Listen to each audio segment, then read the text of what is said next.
A lot of examiners don't actually read your whole essay, read all of your work. A lot of them get quite lazy. A lot of them get a bit like demotivated, especially as the day progresses. And so the easier you can make it, the more you can make it look as if you are the sort of person. You probably clicked on this video because of the title, 4 habits that helped Ali Abdaal to get first class, or because studying doesn't work, try this instead. Well, as they told us in school, you need to study and study and study for you to achieve exam success or to achieve success academically. But literally following Abdaal, I have come to understand that the term studying alone doesn't guarantee you exam success. There are 4 things that will help you smash any exam. Don't mind me, they are not these. But can you remember my last video about Ali Abdaal, where I wrote those 4 things inside my journal? I promised you guys to share those 4 things with you today. So if you have not watched that video, please click on the link showing up there and watch the video and come back to this one.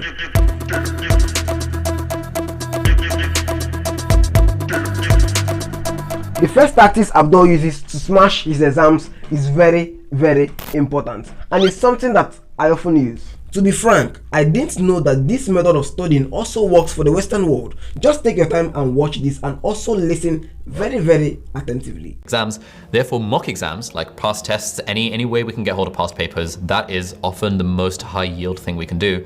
Because again, we're tapping into the whole active recall thing and tapping into the idea that testing ourselves is just the way forward when it comes to memorizing anything. But we're also kind of implicitly learning what sort of questions the examiners are asking and what exam technique looks like. And if I think back to the exams at university, in med school that I did the best in, it was the ones in which I'd done the most mock exam papers. So in a way, I could get inside the heads of the examiners and kind of predict what questions were going to be asked. Whenever I say this, people in the comments are always like, oh my God, this. If your school doesn't give mock exams, try using past questions. That is what I use, and that is what has been helping me a lot. My school and most Nigerian schools don't give mock exams, so both of them are kind of similar to each other. Please keep on watching because there are a lot to be learned from Ali Abdaal.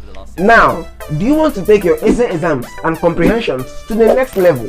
This is totally for you. I didn't write anything. How come? Like, I didn't. Just watch. I spent a year supervising medical physiology at Cambridge University, and so I read dozens and dozens of essays, and inevitably the ones that I felt were the best were the ones where there was some level of flair, whether it was just like nice handwriting or, you know, pretty diagrams, or someone adding like a really interesting introduction that had an interesting take on the subject of like, how was the sodium pump discovered? If someone adds like a flary, interesting-y kind of introduction, it really makes me as the examiner feel like, oh, hello, this is kind of interesting. This is unusual. Especially, you know, if you're doing one of these public exams where the examiners are reading like hundreds of scripts in a given day, the more flair you can add and the more you can stand out in their mind, in a good way, hopefully, the more likely they are to give you a decent mark. And I'm gonna let you in on a secret. A lot of examiners don't actually read your whole essay, read all of your work. A lot of them get quite lazy. A lot of them get a bit like demotivated, especially as the day progresses. And so the easier you can make it, the more you can make it look as if you are the sort of person who deserves a high mark, the more likely you are to get that high mark. Again, this is. Did you hear that? Not every lecturer has the time to read your exams. So why do you waste your time killing yourself? Just joking. Not every lecturer has the time to read your exams. Because it's about the packaging. Passing some exams doesn't fully depend on how well you've studied. It also depends on how well you present and also package what you've studied. Hope you are getting the point. Now, the next tactics that you use to smash his exam is very important, and it's something that you should take note of. No matter the exam, once you use this technique that I'm about to share with you now, you are going to smash the exam no matter the course. So, but before I dive into that, there is something important that I need you to do for me, and that is please like this video. Thank you. What you want to do is you want to find a good group of friends where you vibe with one another and you're all motivated to study for the exams together. You don't even have to be doing the same subject. When I was in my second year of med school, for example, I had friends who were doing like history, law, medicine, philosophy, maths, and we would all go to the same library and study together, and we'd be using the Pomodoro technique together. So we'd study for 25 minutes, then we'd take a 5-minute break, and we created this WhatsApp group that we called the Pomodoro Society, which is still going to this day because we're all still kind of friends. And yes, you might take a little bit of a hit to your productivity, but if I think back to my university experience, A, I think I was much more motivated when studying with friends, but B, it also just made the whole thing much more fun. And if I'd been just stuck in my room on my own, I would have had a lot less fond memories of university, especially exam term, than I did because I was in the library hanging out with friends and we'd go out to lunch after a few hours of revision. You might be saying, whenever I study with my friends, I don't focus, or whenever I study with my friends, I'm always distracted, or we generally end up playing.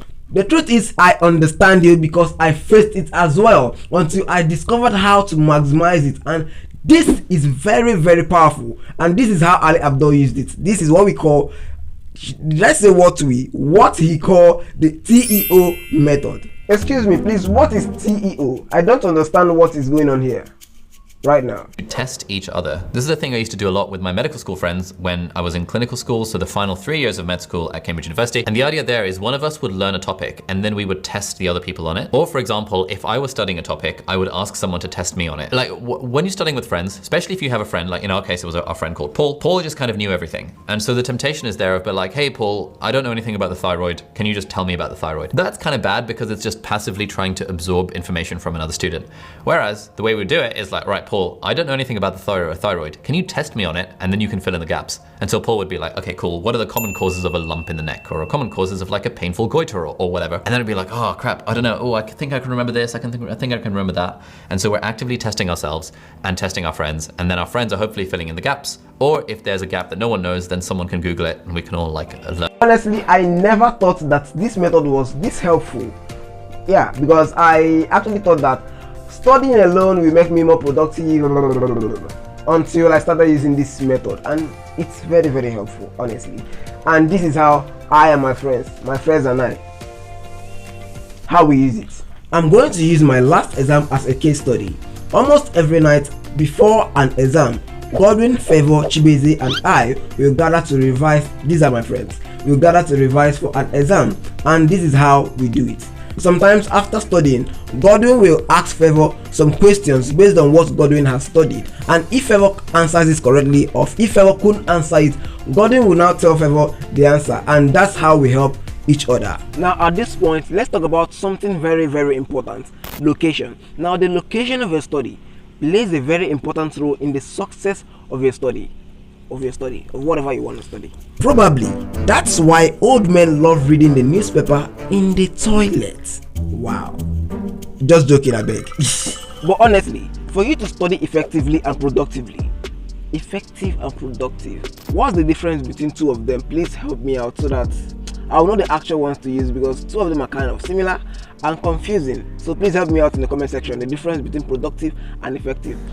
But for you to study effectively, for you to study effectively, you need to be in an environment that you feel very, very comfortable, and also in an environment that is out of your comfort zone. You understand what I mean? Not in this kind of environment. I'm out on top of our building.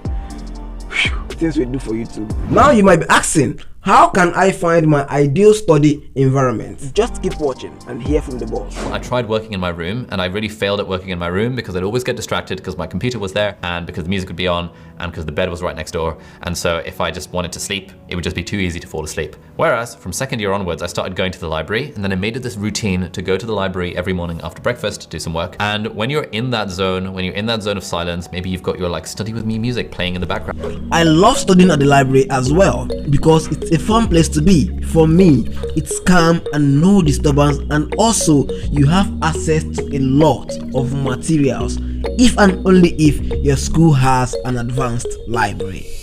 If you want to know how Abdaal ranked and hit first at Cambridge University, this video that is showing on your screen is totally for you. Which video? Where is it? This video is totally for you. And if you're a student looking for better ways to improve your study life, this channel is also for you. So make sure you subscribe, and also don't forget to study your book today. Have a nice week. And we've come to the end of this video.